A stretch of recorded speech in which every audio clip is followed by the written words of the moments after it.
आप सभी व्यूअर को मेरा नमस्कार, आदाब एवं सत श्री अकाल। मैं डॉक्टर विजय वर्मा और आप देख रहे हैं आपका अपना चैनल बट हेल्थ केयर। आज का जो हमारा वीडियो है सभी बकरी पालकों के लिए है।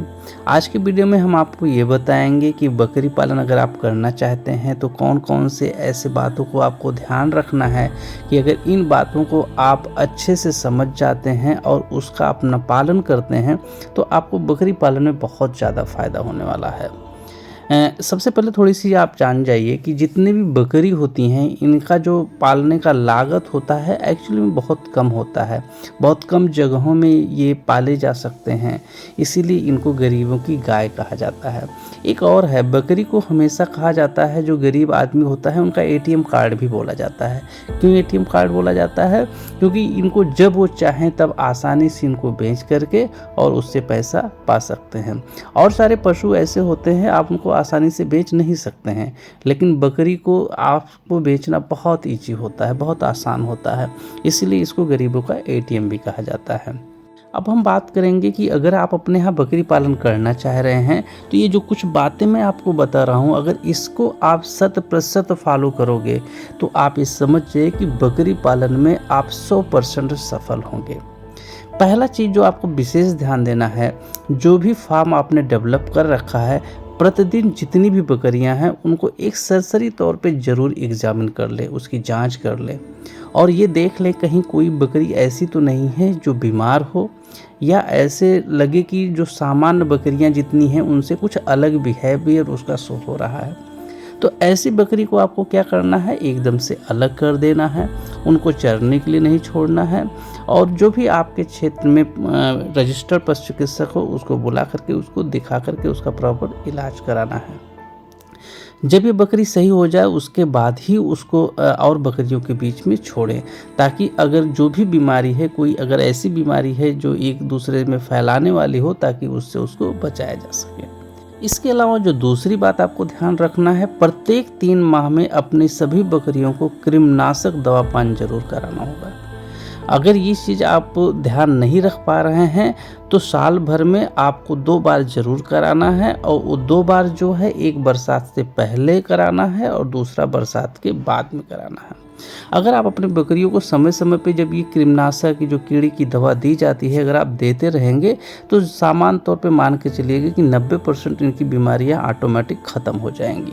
तो इससे क्या होगा कि आपका जो फॉर्म होगा, फॉर्म में जो एनिमल होंगे वो हमेशा हेल्दी मिलेंगे। इसके अलावा जो तीसरी बात आपको ध्यान रखनी है वो ये है कि आप देखते हैं कि बकरियों में जो एक्टोपैरासाइट होते हैं, जिसको किलनी बोलते हैं, चीचड़ी बोलते हैं, ये लग जाते हैं। ये क्या करते हैं, बहुत सारी बीमारियां भी डेवलप करते हैं और इसके अलावा क्या करते हैं कि इस एनिमल का ब्लड को सक करके उसको कमज़ोर भी बना देते हैं। तो इनको आपको क्या करना है, आप अपने यहाँ जो भी रजिस्टर्ड पशु चिकित्सक हों उसको दिखा करके और उनसे जो भी मेडिसिन अवेलेबल होती है, जो मेडिसिन प्रिस्क्राइब किया जाता है, उसका प्रॉपरली घोल बना करके और उसका लेपन करें और ताकि ये सारे के सारे एक्टोपैरासाइट खत्म हो जाए। इसके अलावा जो बकरी पालन में जो चौथी सबसे मेन बात आपको ध्यान रखना है वो ये है कि सभी बकरियों को समय समय पे पीपीआर का टीकाकरण आपको जरूर कराना है, क्योंकि इसमें सारी की सारी समस्या जो भी आती है वो पीपीआर से आती है। अगर पीपीआर एक बार आपके गोट फार्म के अंदर इंटर कर गया तो मान के चलिए आपको नुकसान होने से कोई भी बचा नहीं सकता है। इसलिए समय पे पीपीआर का जब टीकाकरण आप कराते रहेंगे तो उससे आपका जो जितनी भी बकरियां हैं वो सारी की सारी आपकी पीपीआर से अगर आप सेव कर ले गए तो आपको 100% उसका लाभ मिलना है। इसके अलावा जो 5वीं बात आपको ध्यान रखना है कि समय समय पे या ज़्यादातर ध्यान दें बरसात के समय में जहाँ पे आप बकरियों को पाल रखे हैं वहाँ का जो फर्श है उस पर चूने का छिड़काव जरूर कर दें।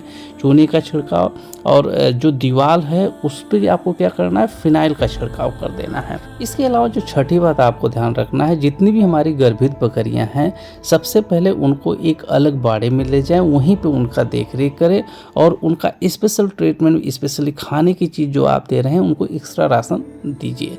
इसके अलावा इन सभी सभी बकरियों में इंटेरोटॉक्सीमिया का टीका ज़रूर लगावें। नहीं तो कई बार क्या होता है, इंटेरोटॉक्सीमिया की वजह से जो होता है बकरियां हमारी एबॉर्शन कर देती हैं। तो जब इनमें इंटेरोटॉक्सीमिया का वैक्सीनेशन हुआ रहेगा, इसमें इनका टीकाकरण लगा रहेगा, तो हमारी बकरियां एबॉर्शंस नहीं करेंगी। तो जिसकी वजह से आप अपने फार्म को बहुत जल्दी और बहुत तेज़ी से डेवलप करा सकते हैं। एक्चुअली में इसके ऊपर वीडियो बनाने का मेन मकसद हमारा ये था कि मैंने बहुत सारे गोट फार्म ऐसे देखे हैं जहाँ पे जो गोट फार्म कर रखा है उसको जो बेसिक जानकारियाँ हैं वो नहीं पता है, या उनके आसपास जो काम करने वाले लोग होते हैं उनको भी बेसिक जानकारियाँ नहीं पता होता है। तो इस वीडियो के माध्यम से हमारे जितने भी फील्ड में काम करने वाले लोग हैं, जो भी हमारे इस वीडियो को देख रहे हैं, मैं उनके माध्यम से अपनी बातों को, जो बेसिक बात हमारे बकरी पालक को ध्यान रखना है, अगर इसको आप उन तक पहुंचा देते हैं तो उससे क्या होगा कि उनका बकरी पालन का जो भी कार्य कर रहे होंगे उसमें उनको सफलता बहुत तेज़ी से मिलेगी। इतनी देर तक हमसे जुड़ने के लिए आप सभी व्यूअर का बहुत बहुत धन्यवाद। मिलते हैं किसी और दिन किसी और वीडियो के साथ, तब तक के लिए जय हिंद जय भारत।